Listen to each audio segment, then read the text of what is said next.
Nailalalim na rin sa state of calamity ang bayan ng Hermosa sa Bataan dahil sa baha. Nahihirapan ang mga residente na makakuha ng makakain at ng malinis na tubig.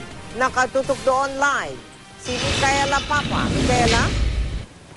Mel, halos 25,000 pamilya na ang apektado ng patuloy na paghagupit ng malakas na ulan at hangin dito sa lalawigan ng Bataan. Kaya naman kahit ang simpleng pagkain at pag-inom ay pahirapan na dahil sa mataas na tubig. Nagmistulang dagat na ang malaking palayan dahil sa tuloy-tuloy na pag-ulan sa bayan ng Dinalupihan. Kahit pa wala namang storm warning signal. Habang gumagabi pa, lalong lumalalim ang baha dahil pababa raw ang tubig galing sa bundok. Sa bayan ng Orani, 16 na barangay ang lubog sa bahang mula Binti hanggang Bewang ang lalim. Sa tala ng Provincial Social Welfare Office, halos 25,000 pamilya ang apektado sa 7 bayan sa Bataan. Sa barangay Almacen sa Hermosa, lampas tao pa rin ang baha.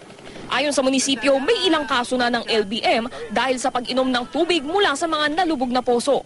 Pahirapan naman ang pagkuha ng makakain dahil kailangan pang suungin ang umaagos na baha.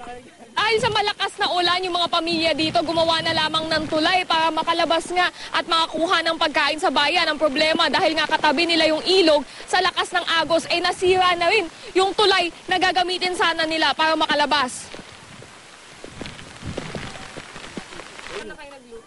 Hindi makalikas sina Aling Medina. Kasama niya ang mga anak, apo, maging pamilya ng kanyang kapatid. Halos bubong na lang ang nakalitaw sa lubog niyang tahanan. 4 na pamilya po kami dito. Ay siya po, panangalan po namin to kami lahat.